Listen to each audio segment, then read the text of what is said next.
T. And I'm Alicia D. And we are Sisters and Fifth.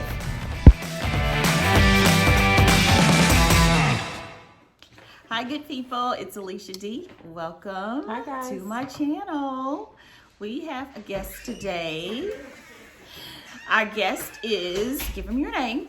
Sabria Rucker. This is Sabria Rucker, one of my really good friends. You notice we have on the same jacket. Custom-made jackets. So we want to talk about today a couple of things, okay? I think I'm going to put this on my Sisters in Fifth channel because we're talking about kind of beauty and body confidence, okay? So let's just jump right in. I was talking the other day and was mentioning the idea of cosmetic surgery. Mm-hmm.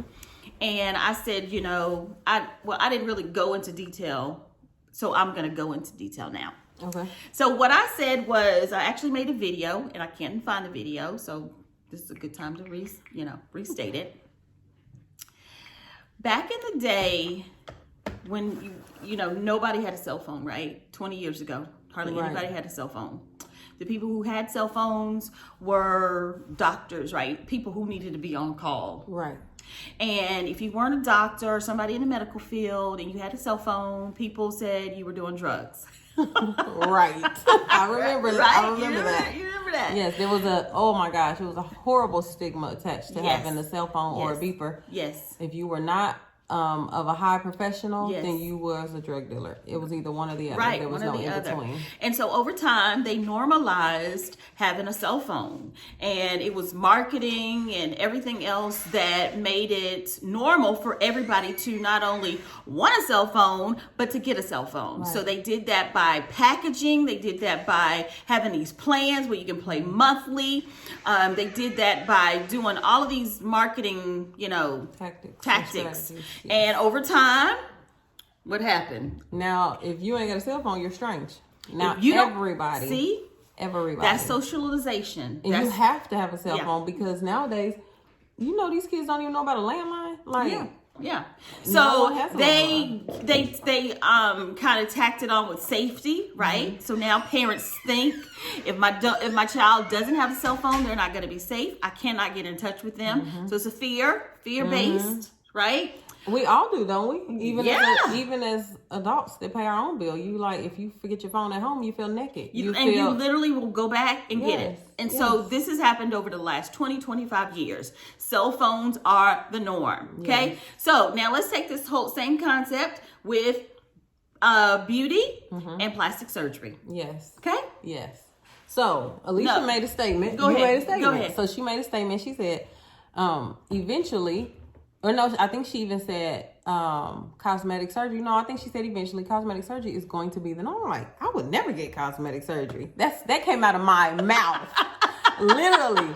And I had to retract it within minutes of saying that and say, I already had cosmetic surgery. But I didn't think about it because it wasn't necessarily enhancements. Mm-hmm. So it already is the norm. And literally... So let me tell you the cosmetic surgery that I had that I forgot was even cosmetic surgery, right? So, Jesus. We'll just edit that out. Okay. So, y'all, I had LASIK eye surgery. That's cosmetic surgery. Mm-hmm. Because you didn't have to have that. You could kept your glasses. Yes, I had LASIK eye surgery, and I also had a breast reduction. That's cosmetic surgery. And how did they label that? As health related, right? Health related, as a need. So that's how they do it. They make it as a need. That's how you normalize it. That's how you normalize it. It's a need. Your back, might have back problems. It'll be easier with your eyes if you just go in and correct it. You don't have to have glasses. Yes. So that's how it starts out as, making it a part of your health. A health issue and a need. Yeah. And so even though they weren't necessarily enhancements for aesthetic beauty, I will tell y'all that both did boost my confidence. Both surgeries boosted my confidence. And so, you know, with people saying, me and my daughter had this conversation a couple years ago about cosmetic surgery, and I said, I am never having cosmetic surgery, you know, and I think she said something to the same effect, you know, like, I would never get butt implants, I would never get breast implants, I would never, but you know what? I said that same thing about a tattoo. Right. And who has a tattoo going around their ankle? So I'm not saying this to help normalize it. I'm just saying to think about. Let's be aware. Be aware and think of about how this how this thing comes about. Right. Okay. Well, not only that, how it attaches to your mind, how it attaches to your spirit. As soon as that doctor, I didn't even go in asking about a breast reduction. He said it to me. See what I'm saying? He said, do you have back problems? You could be a candidate for a breast reduction. Yes. That's how he posed it. And of course, he's a doctor. They're gonna make money off of the surgery. Then you value their opinion, right? Yes. You're not really questioning it, right? Yeah. I mean, and to be honest with you guys, like, I'm honestly glad that I did have it because I had very large breasts to the point where it made me feel awkward in my clothes a lot of times, you know, in certain situations. And again, it did something for my confidence. Now, I didn't realize it would. I just thought that this was going to be some weight that I'm gonna be, you know, some things that I'm, you know, that will help me medically. Right. But it really did boost my confidence. It was a confidence booster for me. So, you know, I'm just saying, 25 years ago, nobody had a cell phone. Now everybody has a cell phone. My grandmother 5th graders have cell phones. Not a big deal. When I had that breast reduction in 2006, I think. My grandmother, if you think about, like she said, with the cell phones, think about back to the 1940s. Nobody thought about getting a breast reduction. Like, what? Oh my God. Right. Why would you go have surgery? Why would you cut yourself? Right. And get your literally get your boobs cut off. That's how we thought about, what you need a cell phone for? What you need a pager for? You selling drugs? Like, you know, but now everybody has one. We live in a capitalistic society, which is driven by want, making you feel like you need something. Okay. So we talk about this in the body confidence movement, and just being aware that society is going to, you know, as this thing rolls out, they're going to make things that are kind of taboo. They're going to normalize them. And I just want you guys to be aware that, you know, what you said you wouldn't do, you might end up doing. You might end up doing it. You might. You really might. You really might. And that's not to say that anybody is, they're vain or they're, you know, back in the day when I first got a cell phone, you know, I think I was in high school, maybe 18 when I got my first, so maybe a senior when I first got my first cell phone. And people thought that, like, there was a status behind that. It's kind of like now, if you think about this, all these butt implants, like, it's a status behind it, right? Because a lot of celebrities, because it costs a lot of money to go to these foreign countries or even here in the United States and get these surgeries done, right? Well, like Alicia said, it's gonna come to a point where it's gonna be like, it's second nature. You know what I'm saying? Like it is, like it's a medical. If anything that they can make money off of, they're gonna normalize it to make the money off of it. They really you know? are. And then you gotta think that of all of the benefits for the medical industry that's gonna come behind these. Okay, so think about all the cancers that's going to come behind these butt implants. Think about all the cancer that's came behind these cell phones. Girl. How many times have you put your cell phone in your boob and, well, not, you know what I'm saying? And no, a woman has ended up with breast cancer. Right. So think about all the medical conditions, consequences, things that's going to come behind them pushing this stuff. And then that's even more money for them to make. Right. So now I'm going to get off of this, that soapbox because we didn't come here for that, but I'm just saying, they normalize it on purpose. You know? Yeah, it is normalized. Okay, so let's move right into our next topic, which is I recently was a part of a pageant process, and I thought it was very, very interesting. Judging process. Thought it was very interesting. You know, how it all kind of rolled out. And I was talking to Sabri about it, and she had been in a pageant. And so I wanted you to kind of share your experience and what that looked like. So, I think 3 or 4 years ago now, I was in a curvy girl pageant. So it was, I don't even remember the name. I do remember. I'm not going to state the name of the pageant. Yeah, but it no was names. it was for curvy women, and I had been asked to participate. I had been sponsored. What does that mean? You would have been sponsored? Somebody was sponsoring me to be in the pageant. So they paid for me to be your in the entry pageant. fee. Yes. Okay. Which is what all of us contestants had to have, somebody to kind of pay into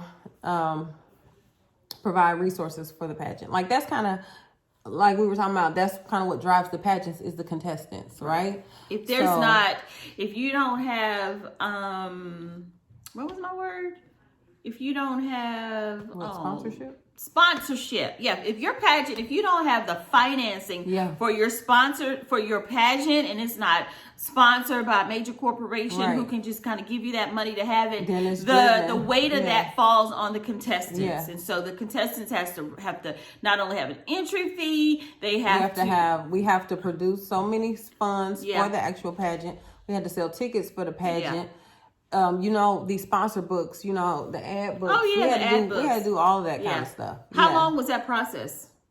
Was it 6 months when you entered? Yeah, it was about 6 months total with practice. So how much money do you think you spent? I don't know. We probably, so in this pageant, I will say that the director, as far as the clothes, we got another corporate sponsor. So they came in and provided all of the clothes for us. There were things that we were responsible for, but really they provided the clothing because they, of course, got advertisement, right? Right. But I think we had to be responsible probably for about $1,000 each. Really? Yeah. On top of the... Well, no, that's what everything includes. So that's your $1,000. fee, your sponsorship, your ticket sales, your ad sales. Probably roughly around $1,000 for each contestant. And it was probably about 12 contestants, maybe 15, something like that. And that doesn't include outside ticket sales. There were vendors there. Like it was a lot. And I remember coming, and it was a lot of people there. Yeah. So it's like a sold out event. Yeah, she made a lot of money. They made a lot of money. But yeah, so I participated in that, and we were talking, and I told her that I would never participate in another pageant. Never. I would not put myself through that again. And it wasn't so much the finances, but it was the mental anguish and scrutiny that the mental came with it. Yeah, and it's so with the pageant that I just helped judge, the participants, it was an online pageant. This is an online pageant. Wow. Okay. So I don't know anything about, sponsorships, or I don't know anything of what they had to do on the other side. All I do know is that it was online, and all my job was to interview them online, face to face, with a FaceTime, and to rate their submission of, their bio and their cause. Okay. So we rated that, and that was the extent of it. And it seemed relatively, not taxing. So, so that was the extent of mine. So talk to them from a contestant standpoint, and being physically having to walk down the, the runway and like do everything like. So you say, I keep hearing you say seemingly not taxing, but from a physical standpoint, I'm telling y'all, that part was the toughest part for me. Was like literally once we got to a part in the actual evening, we all had to stand on stage for a long period of time in a pair of heels. Like that was the hardest part physically. But honestly, no, it's taxing on your mental. It's taxing on your emotions. Let's talk about it. Because you are, in my case, You are literally befriending these ladies. We had to work together as a team. We had to learn a dance routine. The opening part of the show was a dance routine. So we had to learn that together as a team. We literally had to move in unison. Like we had to do this as a group, right? Mm-hmm. So we're working together as a team. We are interacting with one another. Ooh. What happened? I don't want to knock the phone down. We're interacting with one another regularly on a weekly basis, 2 and 3 times a week. Really? We are, at this point, we're connecting with one another on social media, on, in person, via text, through group text, on a personal level, because I did gain friendships from being in this pageant, to be honest with you. Right. But on the backside, it's still a competition, because not only will that evening come when I am standing up here competing with this woman, we're competing against each other on social media, because there's social media contests. Whoever posts the most, whoever, because there's awards, likes, right? probably. Because there's awards to be won. Wow. Miss Social Media, Miss Facebook, Miss Instagram. Like there's, Okay. So it's a in the background continually. It's a competition. So these are my friends, but we're competing against each other, because at the end of the day, who can't use an extra $500 cash prize? Right. And a title, right? Are we all not title seekers? I mean, whether we want to admit it or not, right? So I wouldn't even call myself a title seeker, but I want to be somebody's wife one day. So does that make me a title seeker? You know what I'm saying? Like, if we're just honest, right? So by the end of the pageant, when I didn't win, because I didn't win, I felt like I gave it my all. I felt like people were really rooting for me, but I did not win. And that mentally tore me apart. Really? Yes. Yes, it made me question, well, why wasn't I good enough? Because you did your best. Because I did my absolute. I worked so hard. I will never do it again. I will never do it again. Really? I will never do it again. And I don't understand how people have their children do it over and over and over again. Young women, how they compete over and over and over. I can't do it. I will never do it. You couldn't pay me to do it. Wow. Because I know that I would not give it my all. Mm-hmm. So, because I gave it my all one time before, and I failed. I don't even know if I should say I failed, but I didn't. Fail. I didn't. You didn't fail. I didn't win. So, and I'm not putting myself through that mental anguish again, because you're looking at these other women. You're looking at their bodies. You're looking at, is her walk better than my walk? Is her talent better than my talent? Is she more eloquently spoken than I am? Goodness. I will never do it again. I will not. You can't. Some people look at it as a sport, like a business. So the way my heart is set up. Yeah. But I was never an athlete either, so okay. that may be why. Nope. Okay. So you didn't play basketball? You didn't do anything? Nope. I played the clarinet horribly. Oh gosh. Okay. No. So I've always been an entrepreneur. Give me more insight as to who she is as an individual. Yeah. So so you're an entrepreneur. So you like to win, right? I do like to win, but and I don't know. And an entrepreneur is gonna give it their all. Oh yeah, I'm gonna give it my all because I want the sale. I didn't get the sale that day, y'all. I didn't. Right. And I had people were and coming you up. Had no. You know what made it worse? What? People was coming up to me afterwards like, I thought you should have won. You should have won. Why didn't you win? Yeah. It just. Oh yeah. Yeah, that's not cool. Nope. I want to cry thinking about it now. Like really? Seriously, yes. Because we put a lot of time. We put a lot of time and effort into that, and I really did put my best foot forward. Did you get recognized for being there? I guess clap for all the participants. So listen, I'm trying to tell you, if it was my passion, I'd get everybody would have got some sort of prize. Something, but we didn't. So does that go into how people say nowadays they give a prize to everybody that's what that makes me think of, a participation. No, I don't want that. Everybody gets a trophy. No, thank you. You want to win. Everybody's a winner. Oh, whatever. That sucks. No.